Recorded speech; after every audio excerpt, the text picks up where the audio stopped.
Bonjour et bienvenue dans votre revue de presse du jour sur adjonews.info.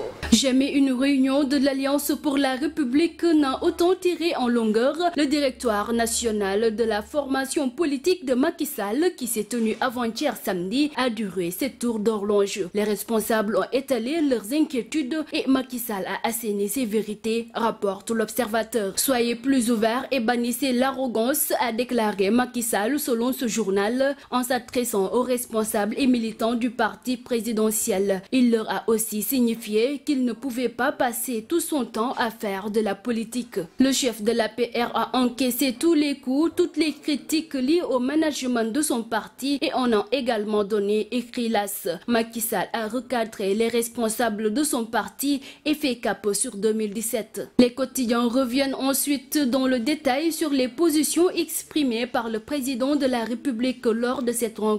Il a ainsi réitéré sa volonté de réduire de 7 à 5 ans son mandat. Cela se fera par voie référendaire, mais pas avant 2016, précise le Populaire. Le même quotidien titre par ailleurs que Macky Sall douche les ardeurs des partisans du retour du Sénat en coupant court aux rumeurs sur un éventuel retour de cette chambre parlementaire supprimée en septembre 2012. Une position qui laisse sceptique Walfadjri. Macky Sall a renoncé à faire revivre le Sénat, mais rien n'est perdu. Le chef de l'État qui tient à cette institution peut toujours la ressusciter avec la création du Haut Conseil des collectivités locales, indique ce journal. Dans la même veine, Libération annonce que Macky Sall offre le jackpot aux élus en parlant des salaires des conseillers départementaux et des maires, soit 1,2 million de francs CFA par mois pour les présidents de conseil et les maires de Pikine, Dakar, Guédiawaye. Le salaire mensuel des autres élus étant compris entre 300 et 900 000 francs.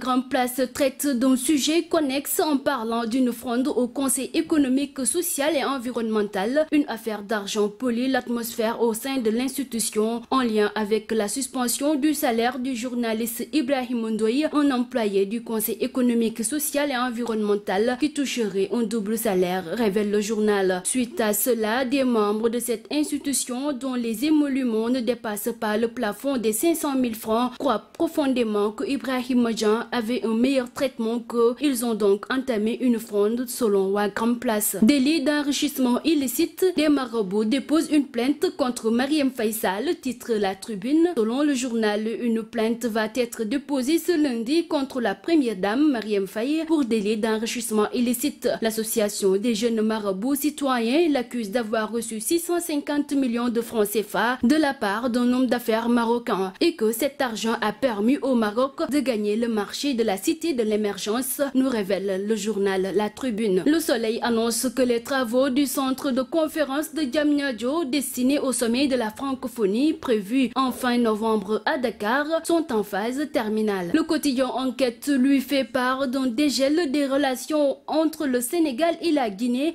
suite à des incompréhensions nées de la décision de Dakar de fermer ses frontières avec son voisin pour mieux se prémunir de la fièvre à virus hémorragique Ebola. Fait divers, week-end macabre, un garde pénitentiaire abat un détenu à Kédougou. Mamadou Diallo, un détenu de la maison d'arrêt de correction, a été abattu par un garde pénitentiaire samedi après-midi à Kédougou. Ce n'était pas lors d'une mutinerie dans la prison, mais plutôt d'une chasse à l'homme. En en croire un membre de la famille du défunt détenu, celui-ci était autorisé à sortir de la prison pour vaquer à ses occupations avant de rentrer dormir le soir en tôle. Seulement, le détenu a fini par trahir la confiance de l'administration de la prison en refusant de rentrer. Il se mettait dans la peau d'un fugitif. Le journal nous informe que le meurtrier est arrêté sur ordre du ministre de la Justice. Sport au football, non sélectionné contre la Tunisie en éliminatoire de la CAN 2015. Diafara Sakho envoie un message fort à Alain Giresse, titre Le Populaire. Selon le journal, en réaction des propos de Giresse justifiant sa mise à l'écart par la concurrence, Sakho a répondu par un but ce week-end. Le troisième avec West Ham en guise de message au coach des Lions. C'est fini pour votre revue de presse du jour sur adjonews.info. Merci, à très bientôt.